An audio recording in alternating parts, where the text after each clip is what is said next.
में जितने भी नेता है वो क्या जाति की राजनीति करते हैं? क्या आपके प्रभारी इसलिए बनाए जाते हैं कि वो जाति की राजनीति करें? क्या कोई भी भारतीय जनता पार्टी का अदर स्टेट का व्यक्ति यहाँ राजस्थान में आके किसी पर्टिकुलर जाति बिरादरी के नेता को बेइज्जत करने का क्या उनकी मानसिकता है? तो मैं फिर जाति की राजनीति करने आया। तो आप इन 6 जो विधानसभा में चुनाव होने हैं, कितने टिकट मांगते हैं आप राजपूत समाज से? मैं श्री राजपूत कर्ण सेना का राष्ट्रीय अध्यक्ष हूँ। राजपूत जाति के लिए काम करता हूँ, कोई भारतीय जनता पार्टी और कांग्रेस का एजेंट नहीं हूँ। पहली बात। दूसरा, भारतीय जनता पार्टी और कांग्रेस कितनी सीट हमें देगी वो तय करे उपचुनाव से पहले। दूसरी बात। तीसरी बात, राजेंद्र जी राठौड़ के लिए जो अपशब्द यूज किए गए उनके लिए बाकायदा प्रभारी माफी मांगे और प्रभारी को यहां से हटाया जाए।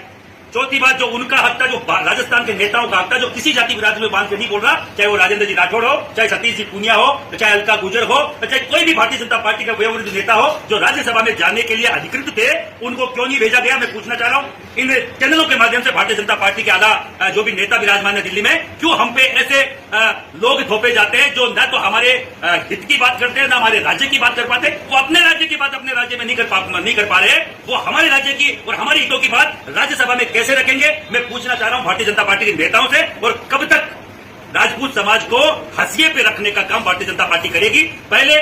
सबसे पहले जनरल वीके सिंह जी की टिकट काटी। मैं पूछना चाह रहा हूं क्या गलती करी उन्होंने? क्या अपने समर्पण में उनकी कोई कमी थी? उनके समर्पण में, भारतीय जनता पार्टी के काम के प्रति काम में क्या कमी थी? एक जनरल रहा हुआ आदमी, इसे भारतीय राजनीति में सबसे ज्यादा आज तक के सबसे ज्यादा वोट लेके एमपी के चुनाव में जो जीत के गया 8.5 लाख वोट लेके, जो खुद मोदी जी नहीं जीत पाए, उनका टिकट क्यों काटा गया? क्यों रमन सिंह जी को हंसिए पे डाल दिया गया? क्यों नरेंद्र सिंह तोमर को एक मुख्यमंत्री का लॉलीपॉप देके केवल एमएलए बना के बिठा दिया गया? ये मैं बड़े बड़े नाम ले रहा हूं आपके सामने। राजनाथ सिंह जी की हालत क्या कर दी गई थी आपको मालूम है चुनाव में? मैं आपको टोकूंगा, वसुंधरा नहीं दिया। वसुंधरा जी राजपूत जाति से नहीं आती, अगर आपकी किसी गलती हो। महारानी है, राजघराना है, राजघराना जाटों का राजघराना और भी है। राजपूतों में नहीं ब्याई है, वो राजपूतों में नहीं ब्याई है सर, वो जाटों में ब्याई। बड़े घराने को भूले हो, सिंधिया देश का बड़ा घराना है, उनका भतीजा केंद्र मंत्री। सरकार में राजपूत की बात करता हूँ, सिंधिया नहीं सर, राजपूत घराना नहीं। आपकी गलत फहमी है, पहले उसको निकालिए। सिंधिया राजपूत नहीं होते। कल की बात कर लेते हैं, बड़ी प्रेस कॉन्फ्रेंस हुई, राजा राठौड़ साहब खुद मौजूद थे, उन्होंने ऐसा कोई शब्द नहीं कहा कि मेरे साथ इस तरह का दुर्व्यवहार होगा। क्या कहेंगे उसमें?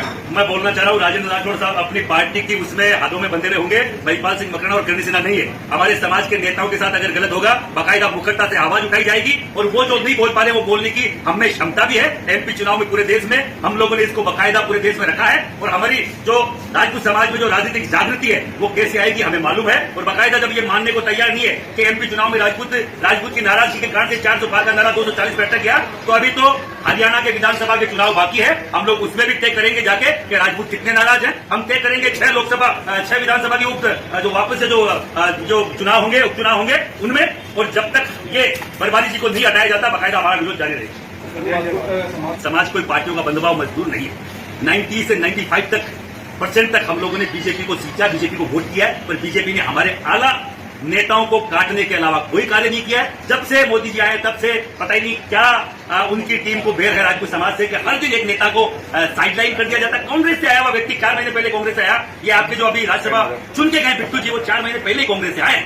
तो उनमें ऐसे कौन से सितारे चमक रहे हैं जो 40-45 साल से जो एक कार्यकर्ता काम कर रहा है राजेंद्र राठौड़ नाम का, उनको आप दरकिनार कर रहे हैं? जो राजपूत समाज का सबसे बड़ा नेता है, जो राजपूत समाज जिनके एक आह्वान पे पूरे राजस्थान में वोट करता है, बेहुसिन शेखावत के बाद, उनको आप कैसे घर बिठा सकते हैं? मैं पूछना चाह रहा हूं आपके चैनल के माध्यम से। अगर नहीं मानी भारतीय जनता पार्टी तो महिपाल सिंह और पूरी राजपूत समाज का युवा कोई किसी का बंधुआ मजदूर नहीं है, किसी का गुलाम नहीं है। और हम राजनीतिक बेड़ियां तोड़ने के लिए निकले, न कि राजनीतिक बेड़ियां वापस बंधवाने के लिए। आपके अंदरूनी जो रिपोर्ट कौन लीक कर रहा है, कौन सी गैंग आपके ऊपर बात कर रही है? देखिए सर, आपके संगठन में आपसी वर्चस्व की लड़ाई नहीं, ऐसा कुछ भी नहीं है। और क्षत्रिय एक लीडरशिप करने वाली जाति रही है, हमेशा भारत के लिए, इस देश के लिए लड़ने वाली जाति रही है।